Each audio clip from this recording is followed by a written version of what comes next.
Sí, de hecho, un par de prácticas de hizo un Kotlin. Bien. Que dice que es un Kotlin intuitivo. Bueno, buenas tardes.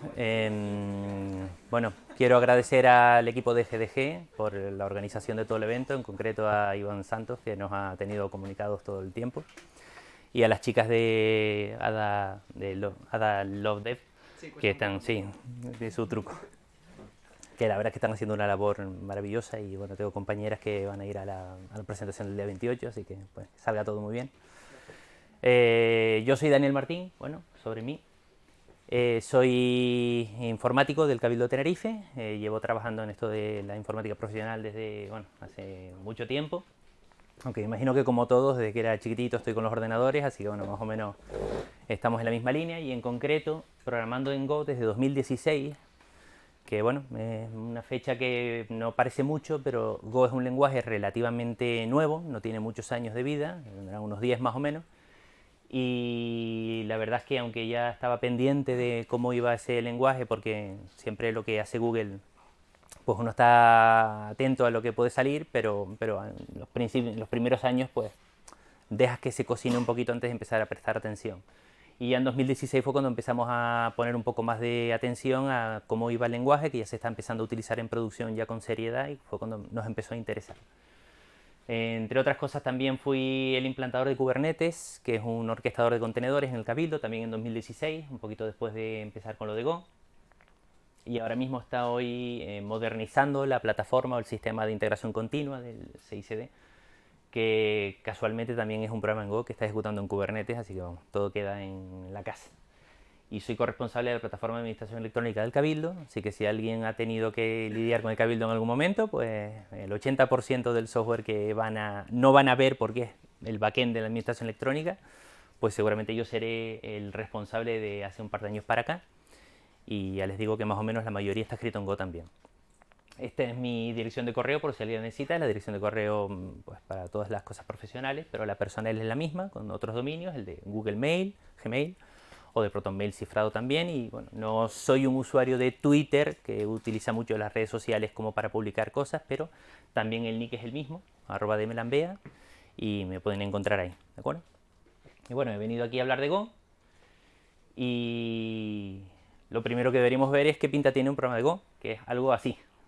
Esto es un Hola Mundo, que es el primer programa que hace todo el mundo en un lenguaje, y nos quedamos con una idea que, aunque el programa es muy sencillo, pero básicamente es la sensación que te va a dar cualquier módulo de Go que vamos a ver, ¿vale? Vamos a ver así como tres partes principales. Arriba del todo tenemos la definición del paquete, porque Go se organiza también en paquetes. Vemos un apartado para la importación de librerías, que pueden ser del propio lenguaje o librerías externas. Y luego, bueno, funciones y definiciones de más cosas. En este caso es la función principal, que como vemos la pinta se parece mucho al C. Es un lenguaje que parece mucho, recuerda al C si alguien ha programado en C.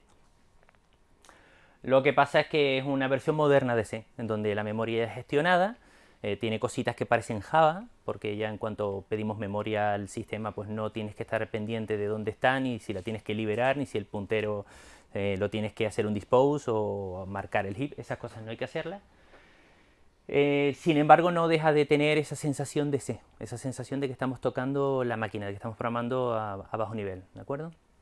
¿Qué es lo que pasa? Que originalmente es un lenguaje que la gente lo tomó como un lenguaje para sistemas, un lenguaje para hacer utilidades de sistemas, pero bueno, que se ha demostrado que no. Hoy en día ya es un lenguaje que se utiliza para aplicaciones web. No sé si alguno, bueno, quien no conoce Slack, o si alguien, bueno, pues hay un clon de Slack que se llama Mattermost, Mattermost, que está enteramente escrito en Go, va como fuego.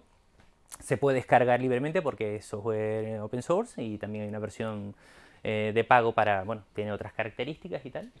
Y bueno, es una aplicación web como otra cualquiera y está escrita entera en Go, ¿de acuerdo? Un Hola Mundo la verdad es que no es muy interesante. Deberíamos ver un Hola Mundo más chachi, que es este. Y el Hola Mundo más chachi es exactamente el mismo que vimos antes, lo que pasa es que este es un Hola Mundo que te responde por HTTP. O sea que si tú quieres ver Hola Mundo por un navegador, pues este es un programa en Go sencillo con el que tú puedes montarte un servidor web y publicar un Hola Mundo. Tiene la misma estructura que vimos antes, lo que pasa que además aquí estamos incluyendo un paquete de login que te viene con las librerías del sistema de Go y el subpaquete HTTP del paquete net de Go también, que pues, tiene todas las utilidades para HTTP. Es un poquito más complicado porque estamos respondiendo el hola mundo dentro de una respuesta HTTP, que es una función dentro de un manejador que responde al raíz del servidor web. Es decir, que cualquier URL que visitemos pues nos va a responder hola mundo, pongamos lo que pongamos. Y aquí debajo hay una cosa de un Go idiom, que es un modismo de Go, que lo que hace es escuchar, abrir un servidor en cualquier IP en este puerto y esperar a que se cierre o en caso de error que lo escupa el log, ¿de acuerdo?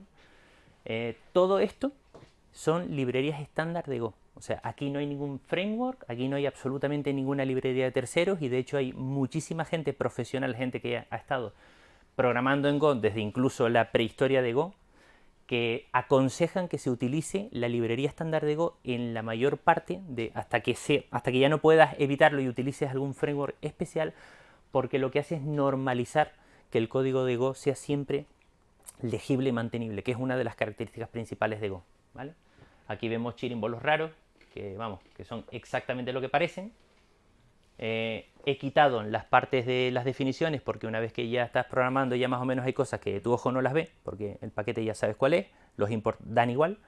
Y lo que me he centrado es en limpiar un poquitito el código, para que no quede tan sucio. He aplicado un poquito más de ingeniería aquí. Lo primero que he hecho es separar el handler para que se vea claro, y aquí hay un chirimbolo. Eso de ahí es exactamente un puntero, porque como ya les comentaba antes, pues tiene cositas de Java, pero también tiene cositas de C y hay punteros. Así que tenemos una variable w que es un writer que se pasa como valor y sin embargo el request se pasa como puntero al objeto inicial, se puede modificar. Y bueno, responde el hello world igual. Y esto de aquí abajo, el chirimbolito de aquí, es lo que se llama el operador walrus, el operador morsa, que lo pueden ver, se inclina en la cabeza porque es como un smiley, pero tiene la forma de una morsa. Que el que no lo conozca es un operador que existe también en otros lenguajes y que uno se acostumbra a ver porque en un mismo operador define la variable, le crea un tipo dinámico y además le asigna un valor. Es decir, que fn no es nada, pero como tienes el operador morsa y a la parte de la derecha es una expresión que va a resolver a un valor y va a resolver a un valor que es un tipo, porque Go es un lenguaje tipado, pues va a fabricar una variable que se llame fn de ese tipo. Como handler es el nombre de la función y la función es del tipo que estaba esperando el paquete HTTP para servir las peticiones web, pues lo que hace Go es crear una variable que se llama fn de tipo función con dos argumentos que son de tipo http.responseWriter y http.request, el segundo es un puntero. Y sí, pues nada, el resto es lo mismo que hicimos antes, ¿vale? Lo que pasa que, bueno, pues lo vemos de forma más limpia. Este tipo de características son las que hacen que Go parezca que es apropiado para cloud, porque originalmente lo que Google pretendía, Go es un lenguaje que nació bajo el ala de Google, lo que Google pretendía es que fuera un lenguaje que simplificara el mantenimiento. O sea, la pesadilla de los programadores es te incorporas a un puesto de trabajo, coges, abres aquello y no entiendes nada. Bueno, pues ese tipo de cosas con Go se reducen enormemente. Prácticamente una vez que lees Go puedes ver cualquier proyecto y estás entendiendo cosas. Un lenguaje que sea mantenible, un lenguaje que compile a máquina, o sea, un lenguaje que aproveche las capacidades de un procesador, es un lenguaje portable y además dentro del diseño del lenguaje ya se está utilizando características de forma que el lenguaje propicia la escritura limpia de código. Por ejemplo, un programa en Go que define una variable que no se usa no compila, o sea que no puedes tener una variable que no se usa en un programa porque no te compila. Y el testeo, las librerías de testing, las librerías de benchmarking, todo eso ya está por defecto en Go desde que nació. O sea que es un lenguaje que se pensó para que se pudiera mantener fácil todo ese tipo de código. ¿Dónde vemos Go en cloud? Pues mira, por ejemplo, Docker, los que hayan trabajado con contenedores Docker está escrito en Go. Así que si alguien sabe de esto de contenedores, pues lo ha usado, aunque igual no sabe que estaba en Go, pero está escrito en Go. Kubernetes es un orquestador de contenedores, de los muchos que hay, en mi opinión para mí es el que más me gusta, la verdad. Está escrito en Go, es un proyecto enorme, de hecho es uno de los más grandes que he visto.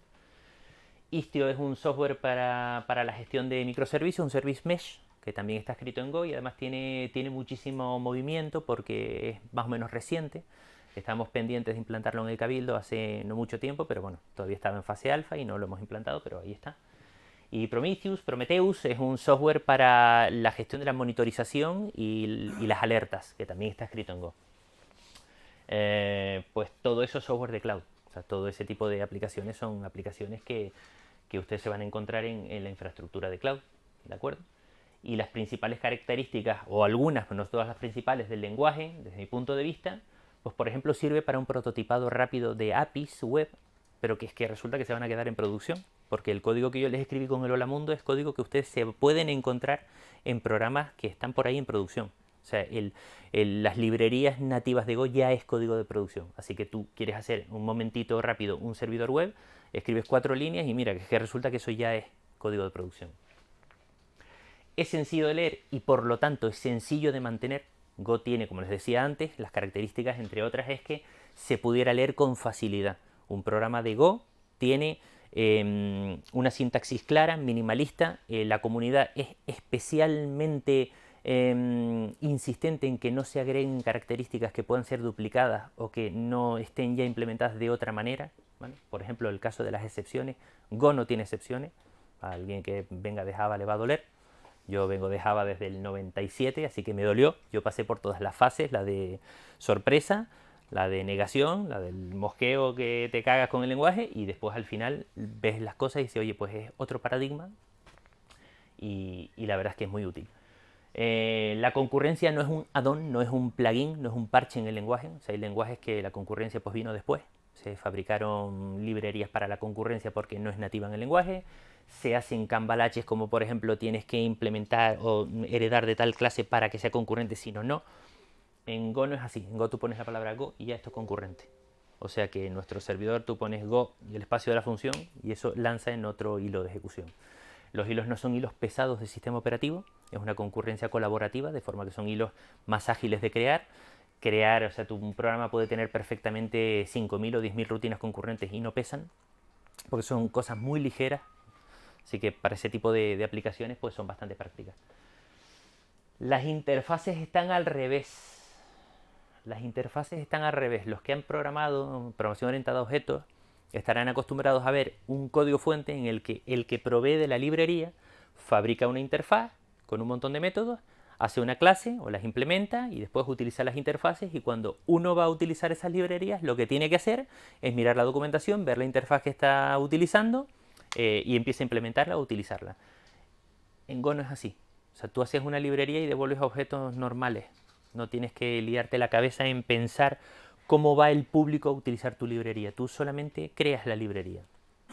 Y el consumidor dice, bueno, pues yo de tu librería es que me interesa este método, así que voy a hacer una interfaz que tenga un solo método.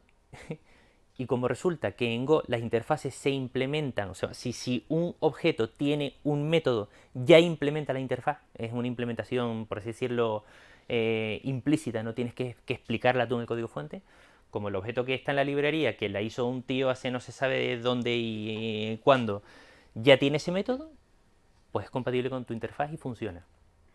¿Qué te permite? Te permite que el diseñador de la librería añada o modifique métodos de su aplicación sin que a ti te importe mucho, porque tú no tienes que implementarlas todas.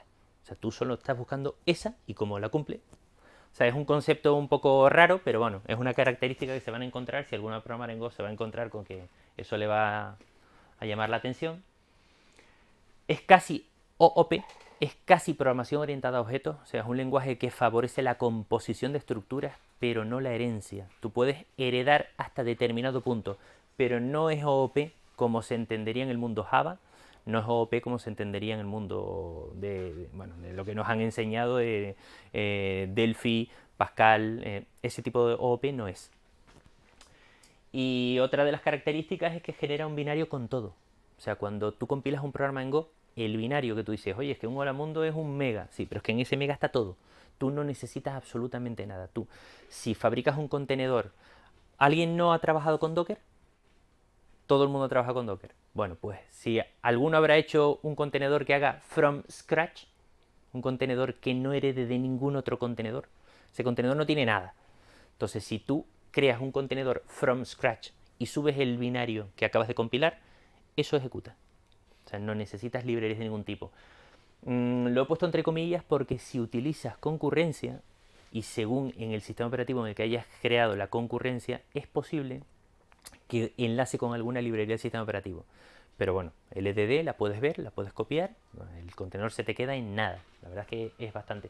Y esto de aquí es la gráfica de interés. Fíjense, de 2014 a 2019 este es el interés que ha ido creando Go en la comunidad. O sea, es un lenguaje que está bastante vivo, no es especialmente ruidoso porque está muy enfocado. Entonces no es un lenguaje que necesite publicarse solo o que necesite hacer muchas candeleras, sino el que lo ve, lo está buscando, lo va a encontrar. Y prácticamente aquí, que es a fecha de hoy, ya estaba en un 96% de interés. O sea, esto es Google Trends, lo pueden buscar en Google y lo van a encontrar. Y este es el soporte que podemos encontrar de los principales proveedores de cloud. Es decir, que cuando tú vas a programar para cloud, pues no siempre vas a tener un cloud. Yo tengo un cloud en el propio Cabildo porque como somos una administración pública intentamos ser bastante reservados con los datos de los ciudadanos, que creemos que es una información que no es nuestra, es del ciudadano y por tanto intentamos protegerla en la mayor medida posible. Entonces intentamos que el data center esté siempre bajo el control del Cabildo. Pero aparte de eso, bueno, la mayoría de las personas no tienen esa limitación y pueden utilizar el cloud público. Pues resulta que Google tiene sus librerías para Go, de forma que desde tu programa en Go ya puedes empezar a llamar funciones que tenga Google Cloud, son nativas a tu programa. Amazon Web Service, por supuesto, tiene también su SDK. Estos son los SDK o las librerías de Go que el propio Amazon ha creado. Esto no es que alguien la haya hecho, o sea que hay un interés de los principales proveedores de cloud en que este lenguaje pues, esté presente en su cloud. Azure también lo tiene, y luego ahí también, perdón que le he dado con el dedo, y también tienen, bueno, abajo tienen Rackspace, OVH, IBM Cloud, Dropbox, Aprenda, hay un montón. Y prácticamente todo el mundo tiene soporte. Y si no es un soporte oficial, porque a lo mejor el proveedor pues, no es lo suficientemente grande como para poderse permitir un equipo que esté en ese berenjenal, pues sí es cierto que la comunidad es muy activa, hace librerías prácticamente para todo. Hay librerías, pero es que no sé, ahora mismo no se me ocurre algo que no pudiera estar. Y hay soporte para cloud, aunque solo sea de alguien que es que lo necesitó y lo hizo. O sea que es un lenguaje que está bastante soportado. El Cabildo de Tenerife, ¿dónde está Go? Pues bueno, pues tenemos una pasarela RADOS para el almacenamiento de documentos críticos en Ceph. Ceph es un sistema de almacenamiento que es un clúster que escala en horizontal. No es el paradigma tradicional de una cabina de discos donde si necesito más almacenamiento meto más discos. Y cuando ya no tengo más espacio en la cabina, tengo que tirar la cabina y comprarme otra que es más cara porque es más grande. Ceph es un tipo de almacenamiento que surgió como el proyecto de doctorado de un señor y hoy en día ya es un software que creo que está bajo el control de Red Hat lo compró IBM. Y lo que te permite es construir un clúster de forma que cada nodo es independiente, tiene su disco duro y si te quedas sin espacio, añades otro nodo. O sea, en lugar de comprarte otros 200.000 euros en cabina, pues te gastas 2.000 euros y añades otro nodo o compras más discos duros y ya está. Una de las características principales de Ceph es que es almacenamiento fiable porque te permite sacar copias. O sea, cuando tú pides a Ceph que te grabe una cosa, Ceph no te dice OK hasta que ha sacado todas las copias que tú le has pedido. Entonces, para almacenar los documentos de una persona que está tramitando con el Cabildo es especialmente valioso porque las caídas suceden y los ordenadores se rompen y los servidores se estropean. Entonces, si se cae un nodo, pues bueno, nuestro Ceph tiene otras dos copias y al detectar esa caída vuelve a crear la tercera en otro nodo.